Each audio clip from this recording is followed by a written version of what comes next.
मनसीब का तू मोती। मैंने शायद एक नवाबजादी से मोहब्बत करके बहुत बड़ी गलती कर दी। क्यों नहीं हो सकता कुछ? अबे रिश्ता है, शादी तो नहीं हुई ना। क्या मतलब? जहां लड़कियां होती हैं वहां तो रिश्ते आते ही हैं। बस यूं ही कोई रिश्ता आ गया होगा। मैं बात करती हूँ अपा से, हम भी रिश्ता लेकर चलते हैं। क्या ये मुमकिन है भाभी? किस्मत आजमाने में क्या हर्ज है। Thank you.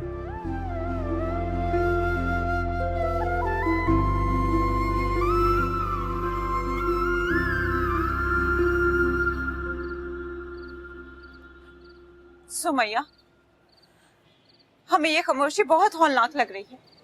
इसकी हैबत से हमारा दिल घबराया जा रहा है। पता नहीं फुप्पू का क्या होगा। वो अब पहले से ज्यादा बेहतर है, तुम फिक्र ना करो।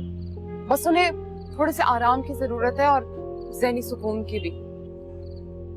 हमने अपने नसीब से ऐसी तवक्को नहीं रखी थी। हम अपने खानदान की लाज कैसे निभाएंगे? हम तो बहुत ही कमजोर और बुज़दिल हैं। हम तो पहले ही किस्मत से एक सहारे की तमन्ना किया करते थे। ये हमारे साथ क्या हो रहा है? मैं बिलाल से बात करूं? नहीं, क्या फायदा? कोई ना कोई हल निकाल देगा ना वो। अब कुछ नहीं हो सकता। मैंने आदिल से बात की थी तुम्हारे रिश्ते के बारे में। क्या कहा? वो तो यही कह रहा था कि दुर्योधन से कहो उस रिश्ते से साफ इनकार कर दे। काश इतनी हिम्मत और हौसला इस हवेली की औरतों में होता। लेकिन एक बार कोशिश तो करो। अगर इस तरह किस्मत के आगे हथियार डाल दोगी तो फिर किससे लड़ोगी? हम किससे लड़े? किस्मत से या अपनों से? दोनों ही सूरतों में हार हमारी ही है।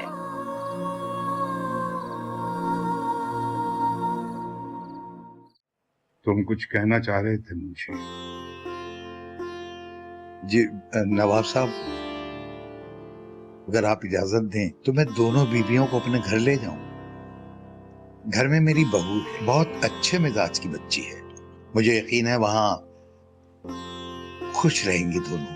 नहीं, मैं इसे मुनासिब नहीं समझता। औरतों को घर में ही दिल लगाना चाहिए।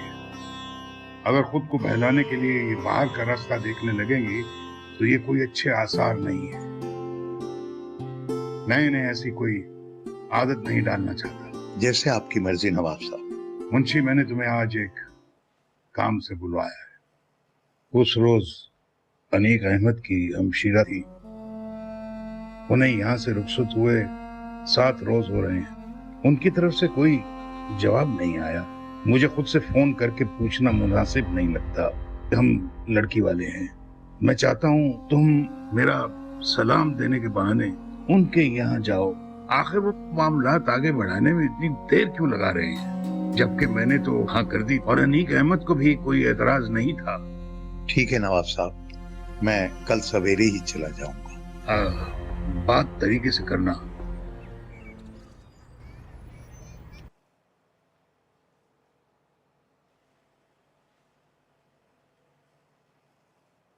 अस्सलाम वालेकुम शाहसबा जी। वालेकुम अस्सलाम। मैंने तुम्हें पैगाम भिजवाया था, तुम आए क्यों नहीं? सॉरी आपा, मैं भूल गया था। हाँ, तुम्हें तो अब मेरा हर काम भूल जाता है। पता नहीं क्या क्या कहा जाता है मेरे बारे में और क्या क्या पट्टियां पढ़ा रही है। तुम्हें ना अब मेरी कोई परवाह नहीं रही है वैसे। आपा ये आप कैसी बातें कर रही हैं? कोई मुझे आपके खिलाफ पट्टियां क्यों पढ़ाएगा? और वैसे भी किसी के पास इतना फालतू टाइम नहीं है। ठीक टाइम पर आए अब्बा। देखे ना, मेरी तो इस घर में कोई अहमियत ही नहीं रही और किसी को मेरा यहाँ आना बिल्कुल भी अच्छा नहीं लगता है। पता नहीं क्या क्या मेरे खिलाफ बोली जा रही है। शाइस्ता, मैं इस वक्त बहुत थका हुआ हूं और परेशान भी। ऐसी बातें करके तुम मुझे और परेशान मत करो। ठीक कह रहे हैं आप। एक मैं ही पागल हूँ जो अपना घर छोड़कर यहाँ पर आ जाती हूँ। अब नहीं आऊंगी दोबारा। पढ़ाओ इन्हें पट्टियां, खुश रहो। क्या हो गया है इससे? शाहसबा जी मेरी बात तो सुने। शाहसबा जी रुके तो।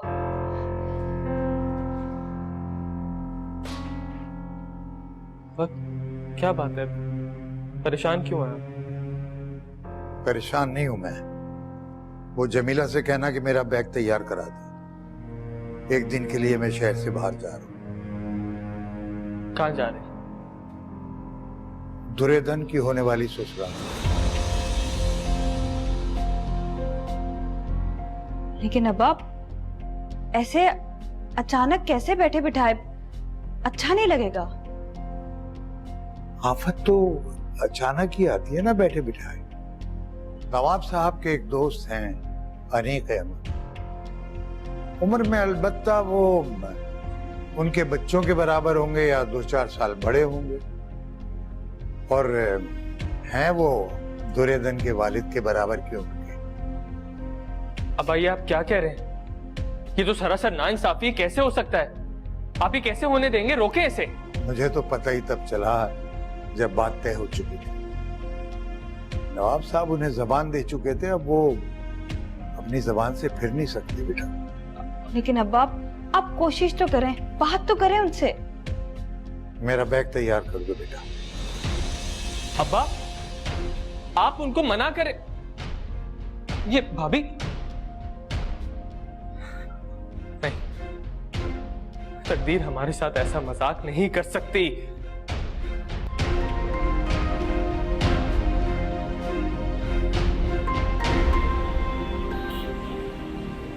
मुझे नवाब साहब की नीयत और खुलूस पर कोई शक नहीं है, लेकिन मेरी हमशीरा का ख्याल है कि नवाब साहब ने अपनी कमाई से घबराकर ये बोझ हमारे हवाले करने का फैसला किया। वो जहेज नहीं दे सकते और पिराना साली भी उनको डरा रही है।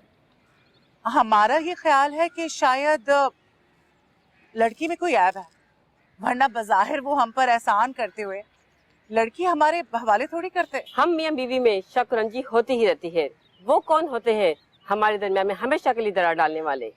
जाओ उनको कह दो संभाल के रखे अपनी पोती को, यहाँ पे उनकी दाल नहीं गलने वाली। मैं जवान बच्चियों का बाप हूँ और हमारा फैसला भी वही है जो अभी अभी आपने हमारी हमशीरा और बेगम से सुना है। आप नवाब साहब से माजरत कर लीजिएगा, हम ये रिश्ता बरकरार नहीं रख सकते।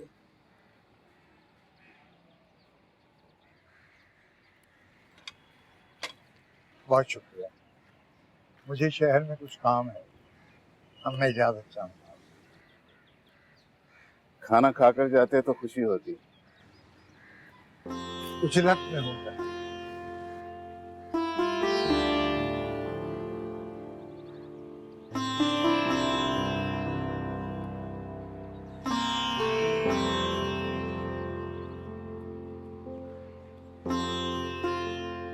हेलो हेलो, अस्सलाम वालेकुम ज़ेबुनिसा बीबी, मैं मुंशी अब्दुल करीम बोल रहा हूँ। हाँ, मैं नवाब अनीक अहमद के यहाँ से ही आ रहा हूँ। वो मुबारक हो, कुदरत छोटी बीबी पर बहुत ही करम फरमा हो गई है। नवाब साहब ने खुद ही रिश्ता बरकरार रखने से इनकार कर दिया है। वाकई सच मुंशी साहब? जी हाँ, बिल्कुल। या अल्लाह तेरा शुक्र है, शुक्र है मेरे मालिक कि तूने मुझे आज इसकी दुआ सुन ली। जे बीबी, नवाब साहब तो शहर से बाहर गए हुए, तो आप ही बता दें कि क्या बनाना है। अरे बीबी, आप खुद ही खुद मुस्कुराए जा रही हैं, खैरियत तो है? हजूरी, आप जल्दी से अदन को बुलाइए, फिर हम आपको बताते हैं कि हम क्यों खुश हैं। अरे बीबी, हमें भी बता देना कि आप क्यों खुश हो इतनी। हजूरी, मुंशी साहब की कॉल आई थी, वो बता रहे थे अनीक अहमद साहब ने रिश्ते से इनकार कर दिया और वो कह रहे हैं कि मैं जवान बच्चियों का बाप हूँ और शादी नहीं कर सकता। या अल्लाह, तेरा लाख लाख शुक्र है मेरे मालिक।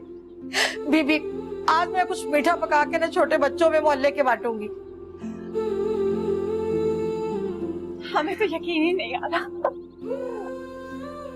हमारी अदन के बहुत अच्छे नसीब है।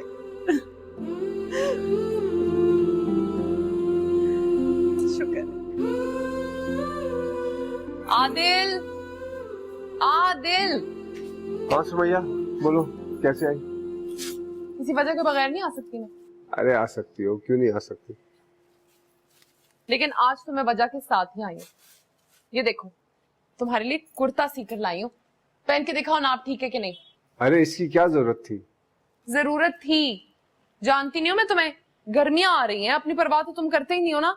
हाँ, जैसे तुम्हें तो मेरी बड़ी परवाह है। तुम्हारी परवाह नहीं करूंगी तो और किसकी करूंगी? क्यों, और लोग नहीं है तुम्हारी जिंदगी में? हाँ और लोग हैं, लेकिन कुछ खास लोग भी हैं। पता नहीं क्या कह रही हो, मुझे तो कुछ समझ नहीं आ रहा। यही तो मसला है, तुम्हें मेरी कोई बात समझ नहीं आती। अच्छा, वो तुम्हारी दोस्त का क्या बना? दुर्योधन कुछ नहीं बना, क्या बनना है, सब ठीक है। अच्छा तुम जाओ ना, ये कमीज मुझे पहन के दिखाओ, मैं नाप तो देखूं। अच्छा बाद में पहन लूंगा ना। अभी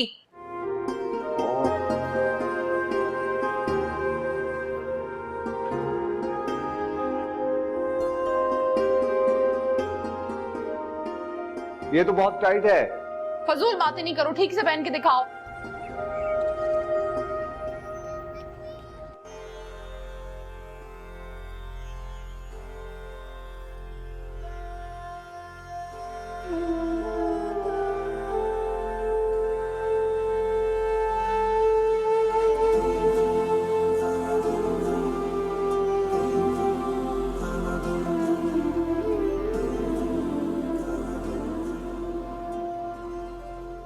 बिलाल,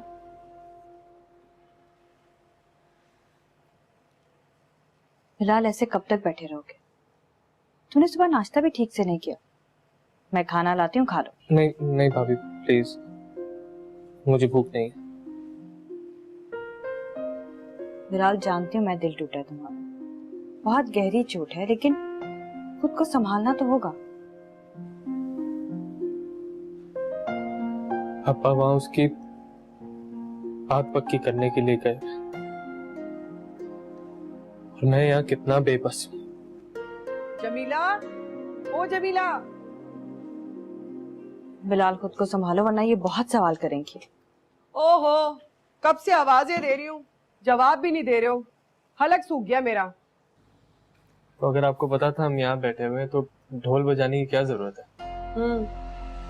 मुझे लगता है कि तुम्हें मेरा यहाँ आना ना बिल्कुल भी अच्छा नहीं लगता। नहीं आप ऐसी तो कोई बात नहीं। तुम चुप रहो। जब हम दोनों बहन भाई बात कर रहे तो तुम वजाहतें क्यों दे रही हो? अच्छा सुनो बिलाल, अब्बा कहाँ है? मुझे उनसे बहुत जरूरी बात करनी है, बल्कि मैं खुशखबरी लेकर आई हूँ। वो तो शहर से बाहर गए। तुम पूछोगे नहीं, वो खुशखबरी तुमसे मुंसलिक है। खुद ही बता दे। भाई मैंने अपने खानदान में तुम्हारे रिश्ते के लिए बात की, उन लोगों को कोई एतराज नहीं है।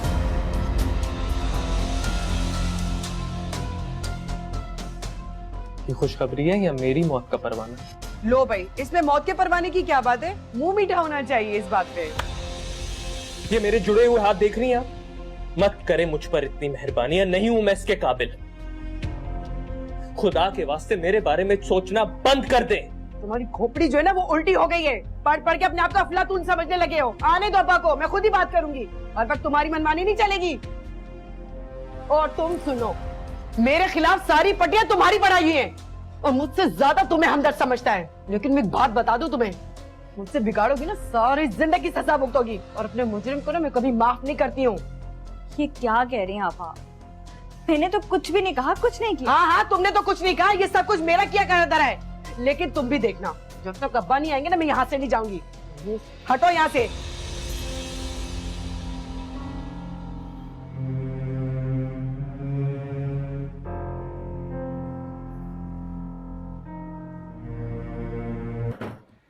एक मिनट।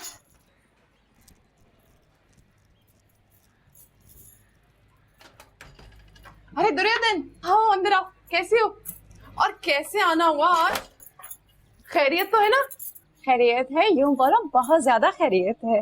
मुझे लग रहा है नवाब अनीक का इंतकाल हो गया, ऐसा ही हुआ क्या? नहीं, अब वो 100 साल की जिंदगी भी पाले तो हमें कोई एतराज नहीं, क्योंकि वो हमारी जिंदगी से जा चुके हैं, रिश्ते से इनकार हो गया है। वाकई मैं तुम्हारे लिए कितनी खुश हूँ, कितनी खुशी हुई है मुझे ये खबर सुन के। अच्छा बैठो, बैठो तो सही। और मुझे ये बताओ कि बिलाल से बात हुई तुम्हारी, उसे खुशखबरी सुनाई या नहीं? नहीं, सबसे पहले हम ये खबर तुम्हारे पास लेकर आए हैं। लेकिन मुझे ये तो बताओ कि ये सब हुआ कैसे? शायद खुदा को मुझ पर रहम आ गया। तुम्हें पता है आदिल तुम्हारे लिए बहुत परेशान था। वो तो मुझे कह रहा था कि दुर्योधन से कहो इस रिश्ते से इनकार कर दे, और जब मैं उसे बताऊंगी ना कि तुम्हारी उस बुढ़े से जान छूट गई तो वो बहुत खुश होगा। हमें लगता है हम सबकी दुआएं काम आ गई। चलो आदिल की तरफ चलते हैं। नहीं, आदिल घर पे नहीं है। जब मेरा मतलब मैं तुम्हारी तरफ आ रही थी तो आदिल को मैंने गली के नुक्कड़ में देखा था। तुम्हारी अम्मी और बहन नजर नहीं आ रहे। मदिया सोरी और अम्मी सिलाई के कपड़े देने गई हैं। हम एक और काम भी कर सकते हैं, हम तुम्हारे घर चलते हैं। तो मेरे सामने बिलाल को फोन करोगी और उससे खुशखबरी सुनाओगी। फुप्पो फोन लिए बैठी थी, लगता है दादा को खबर सुना रही थी। कितने दुखी होंगे ना नवाब साहब, इतना हसब नसब वाला रिश्ता हाथ से निकल गया। हमें तो अभी भी डर लग रहा है। यकीन ही नहीं आ रहा कि वाकई रिश्ता खत्म हो गया। कहीं हम ख्वाब तो नहीं देख रहे? नहीं, तुम ख्वाब नहीं देख रहे, सब ठीक हो जाएगा।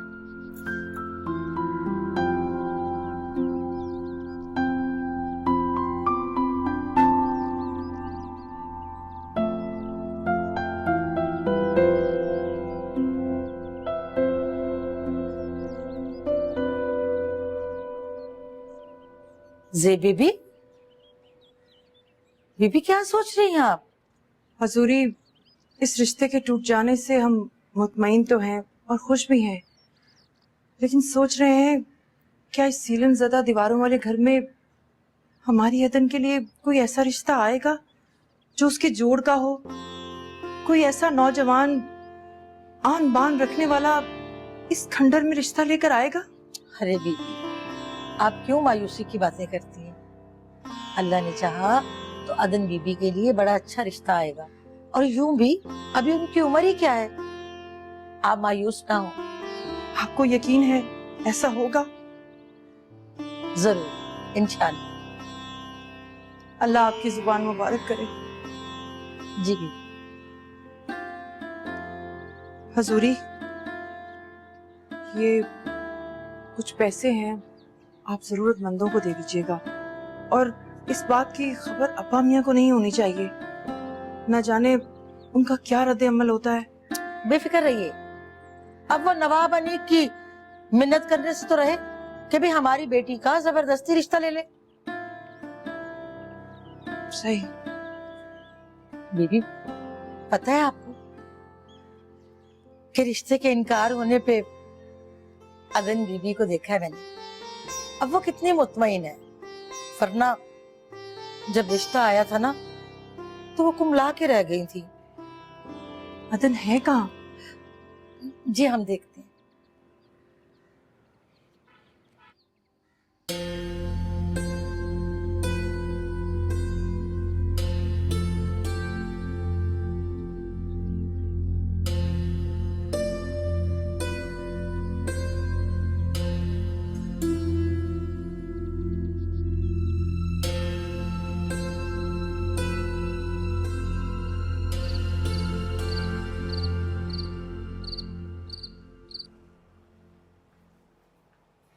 बेटा तुम यहाँ बैठी हो, चलो चल के खाना खाते हैं। मैंने तुम्हारी पसंद का खाना बनाया है आज। अब्बा आप एक मिनट बैठे, आपसे एक बात पूछनी थी। हाँ बोलो बेटा, खैरियत? ये नवाब साहब को आप कब से जानते हैं? जब से इस मोहल्ले में आए हैं तब से मोहल्लेदारी है उनसे। पहले तो उनकी शान और शौकत देखने से ताल्लुक रखती थी, मगर अब तो सिर्फ नाम के नवाब रह गए। तो उनकी आपसे बहुत अच्छी दोस्ती होगी? नहीं बेटा, नवाब साहब का जिस टाइप का मिजाज है ना, वो किसी को ज्यादा अपने करीब आने नहीं देते। बस वाजिबी सी सलाम दुआ है। हाँ अलबत्ता तुम्हारी वालदा मरहुमा की बहुत दोस्ती थी बेगम साहिबा से। अम्मा की दोस्ती बेगम साहिबा से? हाँ भाई, बेगम साहिबा की तो क्या बात थी। अल्लाह जन्नत नसीब करे, बड़ी रहमदिल खातून थी। तो आप उनके घर आते जाते रहा करें? क्यों भाई, खैरियत तो है ना? नहीं, मेरा मतलब है कि यूं ही आप घर में सारा दिन बोर होते हैं तो इसलिए बोल रहा था।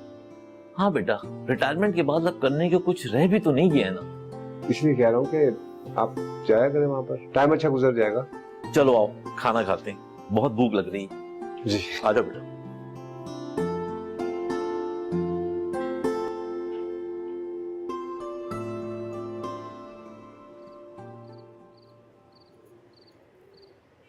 चेहरा देखो जरा अपना तुम। क्यों? कितनी खुशी बिखर रही है। खुश क्यों नहीं होंगे? फांसी की सजा जो टली है। सही कहा, मौत की सजा से भी कड़ी सजा।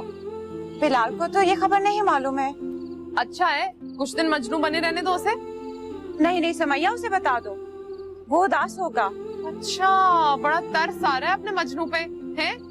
कुछ दिन तड़पने दो उसे भी पता चले मोहब्बत की है, कोई मजाक थोड़ी किया है। बड़ी बेरहम हो, किसी के दिल का कोई एहसास नहीं है तुम्हें। मोहब्बत करने की कीमत चुकानी पड़ती है मोहब्बत करने वालों को। जालिम कहेंगी, पता नहीं किस हाल में होगा वो।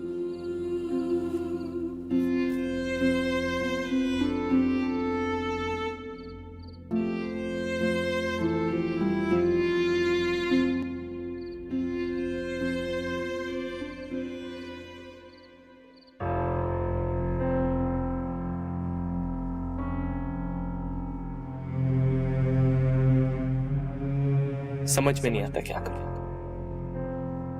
एक तरफ अदन का रिश्ता हो गया,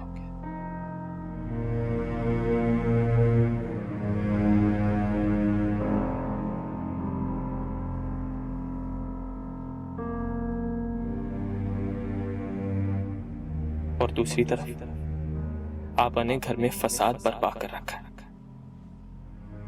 हाथ धोकर मेरे पीछे पड़ गई। कुछ भी मेरे हाथ में नहीं है।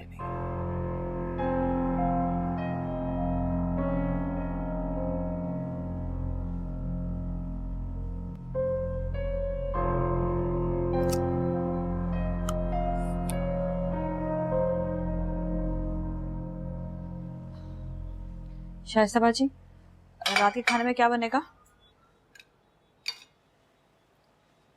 सुबह के नाश्ते में क्या बनेगा, लंच में क्या बनेगा, रात के खाने में क्या बनेगा?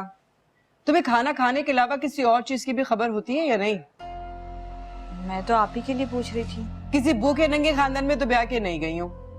सब कुछ अपने घर से खा के आती हूँ और किसी चीज की कोई हवस भी नहीं है। ये लड़का कहाँ रह गया है? अभी पढ़ के आया था, पता नहीं कहाँ चला गया है। बजाय मेरे पास बैठने के। बिलाल, तो मुझे इस लड़के की समझ में नहीं आती। यही घर में ही होगा शाइस्ता बाजी। अगर कहीं बाहर गया होता तो कम से कम अपना फोन तो साथ लेकर जाता। चुप करो तुम, ज्यादा टोकने की जरूरत नहीं है। अगर मुझे जरा भी पता होता ना कि बिलाल मेरे हाथ से निकल जाएगा तो मैं अनवर की शादी अपनी नन नौरीन से ही करती। तुमसे तो छुटकारा मिल जाता ना। अल्लाह करे बिलाल ही फोन उठाए।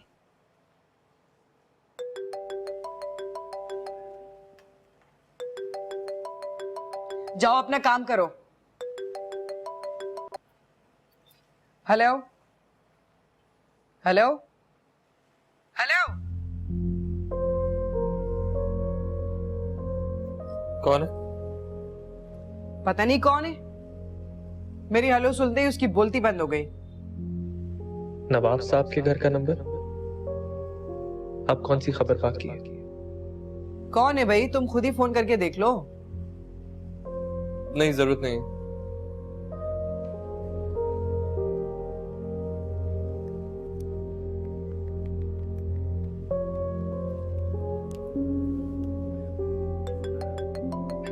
इधर लाओ, मुझे दो।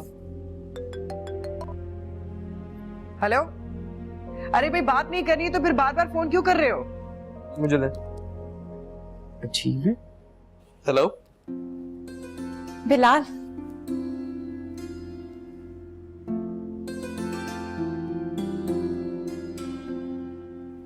कहाँ गए थे?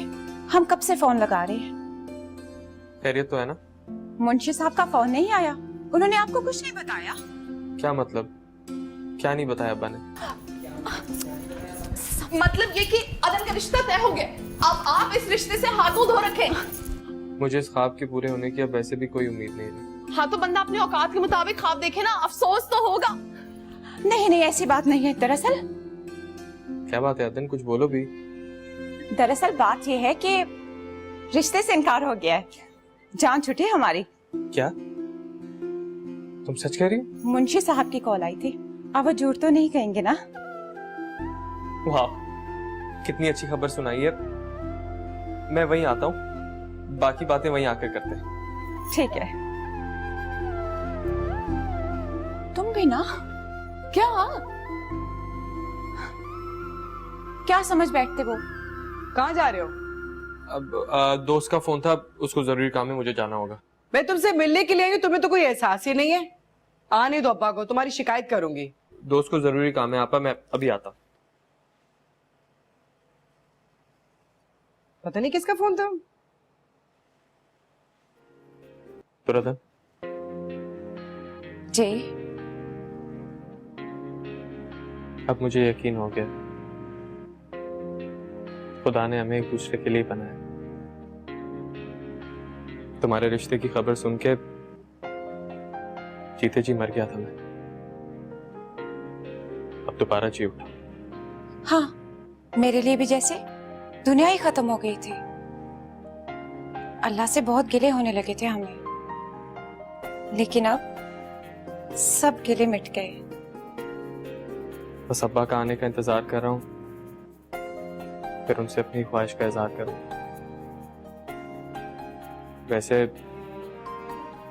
वैसे भाभी को बता दिया मैंने। तो क्या मुंशी साहब अभी तक नहीं आए? बात हुई थी मेरी अभी फोन पे, 1 घंटा दूर है, पहुंचने वाले। अंदर आने का नहीं कहोगी? नहीं नहीं, अगर पुप्पो को पता चल गया कि हम दोनों यहाँ पर एक साथ, तो अच्छा नहीं होगा। वैसे अब तक तो उन्हें एहसास हो ही जाना चाहिए। दुर्योधन, अरे भाई कहाँ हैं आप? दुर्योधन। जी पुप्पो, कहाँ थी आप? हम तो बस यहीं पर ही थे। अरे यहाँ वहाँ कहाँ? यहीं पर ही। अस्सलाम वालेकुम। वालेकुम अस्सलाम। अरे बिलाल, आप आए हैं? जी, वो अब्बा अभी तक घर नहीं पहुंचे थे, मैंने सोचा यहाँ आके चेक कर लो। आप परेशान मत हो, आ जाएंगे, कहीं रास्ते में होंगे। आप आइए ना, बैठिए। दुर्योधन, हजूरी से कहकर चाय बनवाइए बिलाल के लिए। जी, हम अभी हजूरी को कह देते हैं। आओ।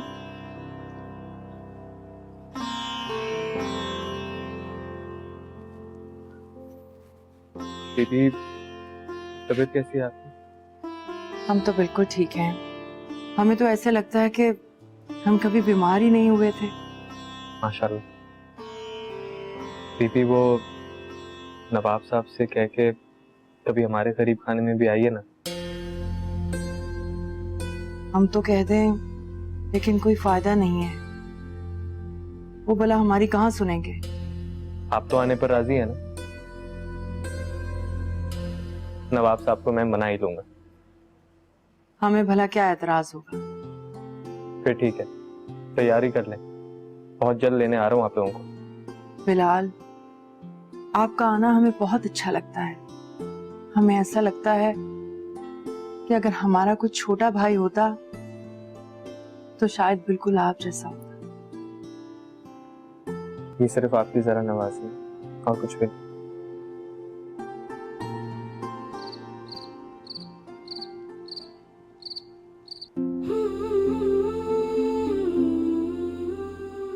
शुक्र है अल्लाह का कि इन लोगों ने खुद ही इनकार कर दिया, वरना यहाँ से तो इनकार की कोई सूरत ही नहीं नजर आ रही थी। अब तो वाकई लगता है जैसे हम बिलाल की किस्मत में लिखे गए हैं।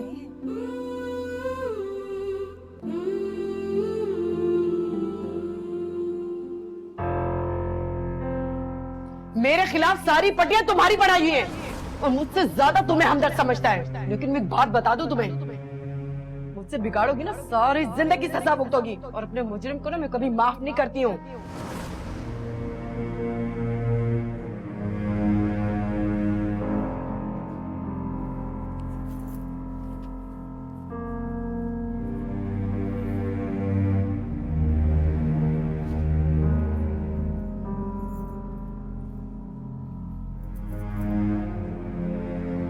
अरे आप इस तरह अचानक? क्यों? मैं अपने घर में अचानक नहीं आ सकता क्या? नहीं, मेरे कहने का मतलब वो नहीं था। आपने इत्तला नहीं दी ना, बस इसीलिए पूछ रही थी। मैंने सोचा अचानक आके तुम्हें सरप्राइज देता हूँ ताकि तुम्हारे चेहरे पे चमक देख सकूं, मगर मुझे नहीं लगता कि तुम्हें कोई खास खुशी हुई। नहीं, ऐसी तो कोई बात नहीं। अच्छा, तो फिर ये तुम्हारा चेहरा उतरा हुआ क्यों है? अनवर, मैं सोच रही थी कि क्या ऐसा नहीं हो सकता आप मुझे इस पर अपने साथ ही ले जाएं? नहीं, ऐसा नहीं हो सकता। क्यों? इसमें क्या हर्ज है? अरे मैंने तुम्हें कह दिया ना कि ऐसा नहीं हो सकता तो नहीं हो सकता। लेकिन क्यों मुमकिन नहीं है ये? क्या बात है, क्यों लड़ रहे हैं आप लोग? भाई तुम्हारी भाभी का ये कहना है कि मैं इन्हें अपने साथ हैदराबाद ले जाऊं, और मैं इन्हें कह रहा हूं कि मैं इन्हें नहीं लेके जा सकता। सिंपल। और मैं यही तो पूछी हूँ कि आखिर क्यों मुमकिन नहीं, वजह क्या है? वजह बतानी पड़ेगी। तो ठीक है, सुनो फिर वजह। तुम इसलिए हैदराबाद नहीं जा सकती कि अब मैं मुस्तकिल कराची आ गया हूं। क्या मतलब आपका ट्रांसफर हो गया यहाँ? जी हाँ, मेरा अब ट्रांसफर हो गया यहाँ पे और हम यहीं रहेंगे अब कराची। बस अब होगी लड़ाई खत्म। चले अब जल्दी से बाहर आए, मैं गर्मा गर्म समोसे और जलेबियां लाया हूं। आइए। ठीक है, खुश हो तुम। चलो।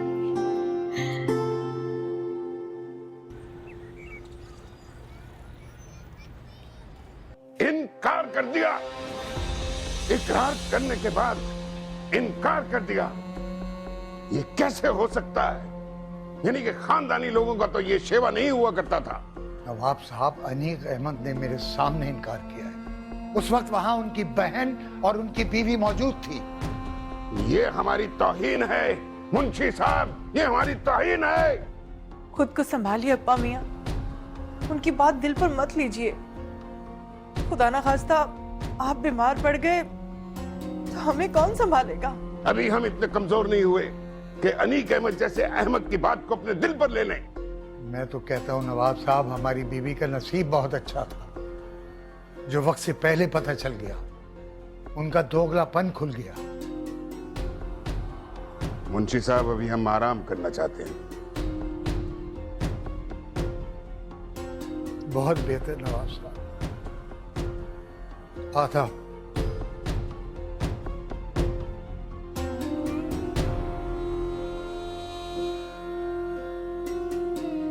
हमने कहा ना, अब हम यहाँ आप परेशान मत होइए। परेशान कौन हो रहा है? हम तो सिर्फ ये देख रहे हैं कि गुर्बत ने हमें किस कदर हल्का कर दिया है।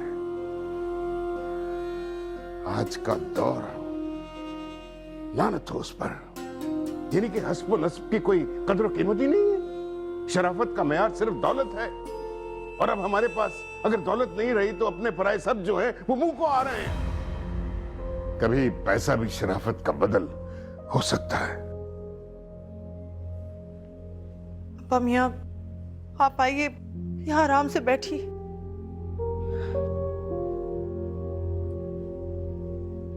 बैठिए, हम आपके लिए पानी लेकर आते हैं।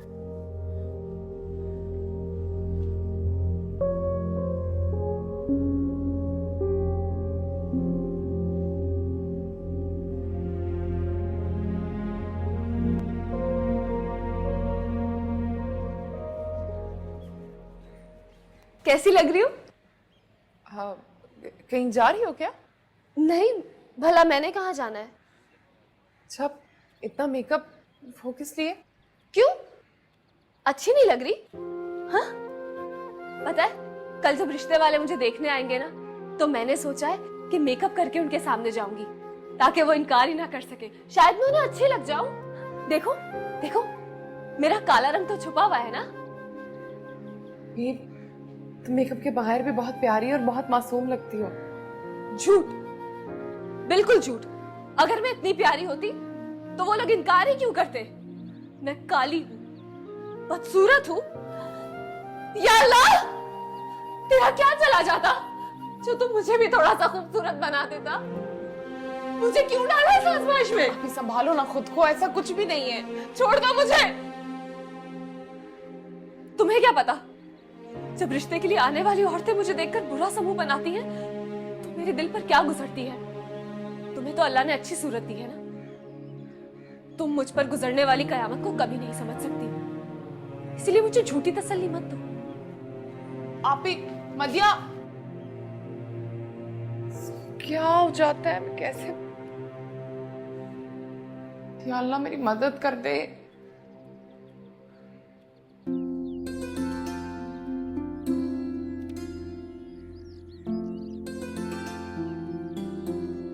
दुर्योधन, दुर्योधन बीबी, आपको बड़ी बीबी बुला रही हैं।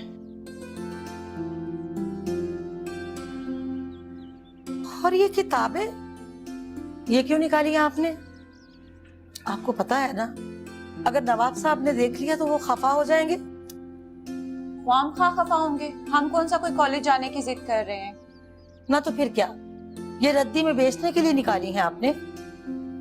अच्छा जाइए, फूफो को कहें कि हम आ रहे हैं। ठीक है।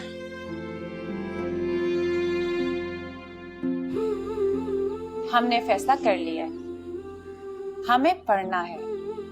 बिलाल की जिंदगी में शामिल होने के लिए हमें उसके जैसा बनना पड़ेगा, पढ़ा लिखा।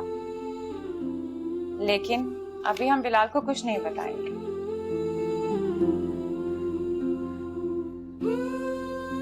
लेकिन हम पढ़ने में किसकी मदद लें? कोर्स मुश्किल है, हम खुद नहीं पढ़ सकते।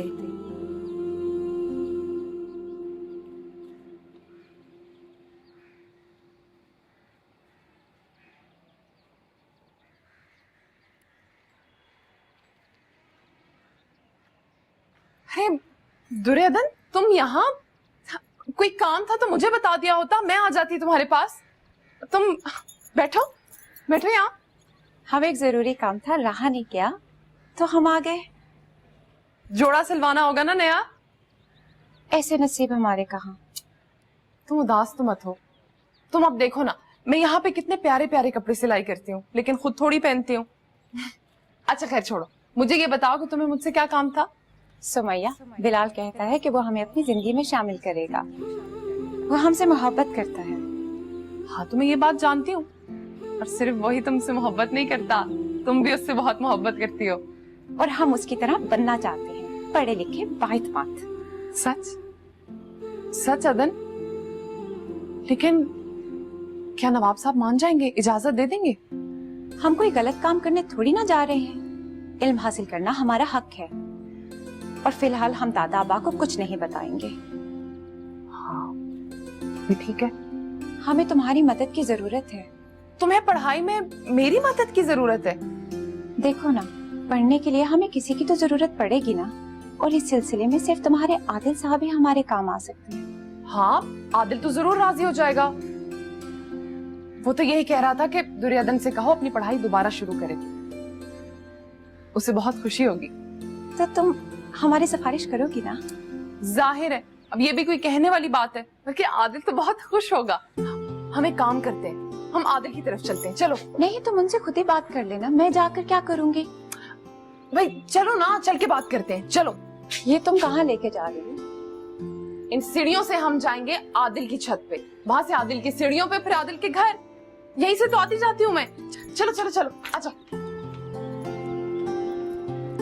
अब्बा, इनकार की तो बिल्कुल भी सूरत नहीं है। भाई मैं अपने शौहर से बोलकर आ चुकी हूँ कि उसकी बहन की शादी मेरे भाई से ही होगी।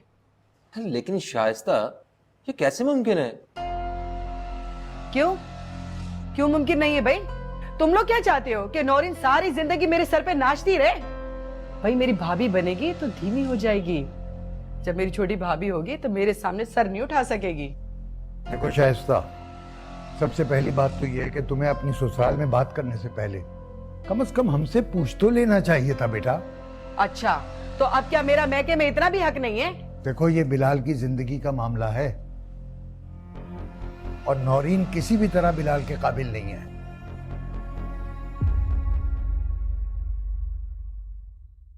मनसीब का तू मोती